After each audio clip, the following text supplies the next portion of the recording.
1 August हा आजचा दिवस भारतीय क्रीडाप्रेमींसाठी खूप आनंदाचा दिवस ठरला आहे.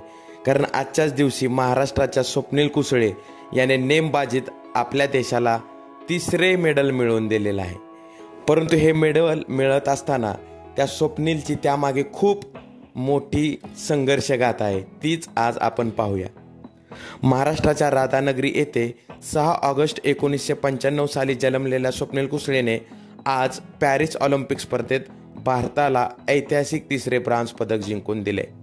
50 मीटर रायफल 3 पोझिशन प्रकाराच्या फायनलमध्ये स्वप्नीलने ब्रॉन्झ मेडलचा वेध घेतला. 2008 मध्ये अभिनव बिंद्राने ऐतिहासिक सुवर्ण पदक जिंकल्यानंतर स्वप्नीलला प्रेरणा मिळाली. खरं तर आश्चर्याची गोष्ट मध्ये ती अभिनव बिंद्राची मॅच पाहण्यासाठी त्याने 12वीचा पेपरही बुडवला होता.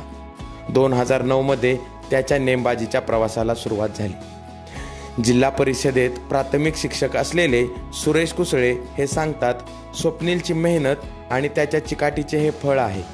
त्याने सरावासाठी कधी आळस केला नाही. एक वेळ तो जेवणार नाही, पण त्याने कधीच सराव थांबवला नाही. त्याने आजच्या फायनलमध्ये कांस्य पदकाला गवसणी घातली आहे. त्याचा आम्हाला खूप मोठा अभिमान आहे. त्याची कोच दीपाली देशपांडे यांच्या प्रती असलेली श्रद्धा स्वप्नीलच्या मनामध्ये खूप आहे. तो त्यांना आई समान मानतो. तो खूप भावनिक आहे आणि जी मुलं भावनिक असतात ती कधीच कुठे कमी पडत नाहीत. प्राथमिक शिक्षक असलेल्या सुरेश कुसळे यांनी स्वप्नीलच्या प्रवासाबद्दल सांगितले. ते म्हणाले, 7व्या इयत्तेत असताना त्याची क्रीडा प्रबोधिनीला निवड झाली. आता आपण स्पर्धा परीक्षा पाहिलं तर लाखातून एखादा मुलगा यशस्वी होतो, अधिकारी होतो. यात आपला मुलगा टिकाव धरेल का, हा प्रश्न त्यांना पडलेला. म्हणून त्यांनी त्याला वेगळा मार्ग दाखवला. 8वीत असताना त्याने रायफलची निवड केली आणि नाशिकला भोसरी मिलिटरी कॉलेजमध्ये नाशिकच्या भोसला मिलिटरी कॉलेजमध्ये त्याने प्रशिक्षण घेतले. सुरेश पुढे सांगतात, तो 1ली ते 4थी गावात शिकला आणि 5वी ते 7वी तो कोल्हापूरच्या शाळेत शिकला. 8व्या इयत्तेत त्याची निवड झाल्यानंतर तो सांगलीत स्पोर्ट्स सेंट्रलपासून जवळ असलेल्या शाळेला गेला. 9वीत असताना त्याला सायकलिंग की रायफल यापैकी एकाची निवड करण्यास सांगितले आणि त्याने रायफल उचलली. पहिल्यांदा त्याला रायफल दिली तेव्हा त्याने 10 पैकी 9 शॉट्स अचूक मारले. तेव्हा त्याला बंदूक माहिती नव्हती, त्यातली इतर माहिती तर सोडाच. क्रीडा संकुलात जेव्हा त्याचं सिलेक्शन झालं होतं तेव्हा तिथल्या ऑफिसरने मेडिकल चेकअपच्या वेळी त्याला तू मुलगा आहेस की मुलगी असे विचारले.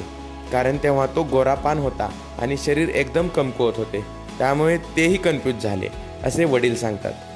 त्यांनी पुढे म्हटले, भोसला मिलिटरी शाळेत असताना त्याला मलेरिया झालेला आणि 4-5 दिवस सलग ताप होता.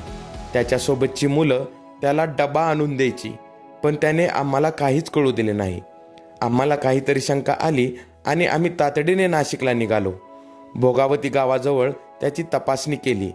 तिथले डॉक्टर म्हणाले, आणखीन उशीर झाला असता तर कठीण झालं असतं.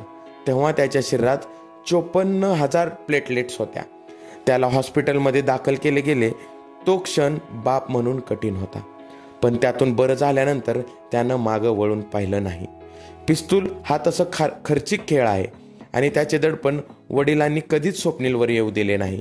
ते सांगतात, 2012 मध्ये त्याची जर्मनीतल्या आंतरराष्ट्रीय स्पर्धेसाठी पहिल्यांदा निवड झाली आणि तेव्हा मी 1.5 लाखाचं कर्ज घेऊन त्याला पाठवलं. त्या स्पर्धेत त्याला चांगली कामगिरी करता आली नाही, पण त्याने पुन्हा कसून सराव केला आणि 2015 मध्ये 18 पेक्षा कमी वय असताना केरळमध्ये खुल्या गटात रौप्य पदक जिंकले. नेमबाजी हा खूप खर्चिक खेळ आहे, पण याचा विचार आम्ही केला नाही. आतापर्यंत 20 ते 25 लाखापर्यंत कर्ज काढलं आणि आता ते फिटलंही आहे. जेव्हा तो रेल्वेत कामाला लागला तेव्हा खर्चाची जबाबदारी त्याने स्वतः घेतली असे सुरेश यांनी सांगितले. स्वप्नील 2015 पासून भारतीय रेल्वेमध्ये मध्य रेल्वेच्या पुणे विभागात TTE म्हणून काम करतोय. स्वप्नील, तू आम्हा सर्व भारतीयांचा अभिमान आहेस. तुझ्यामुळे आज आपल्या महाराष्ट्राचीच नाही तर संपूर्ण देशाची मान ताठ मानेने पॅरिसमध्ये उंचावली आहे.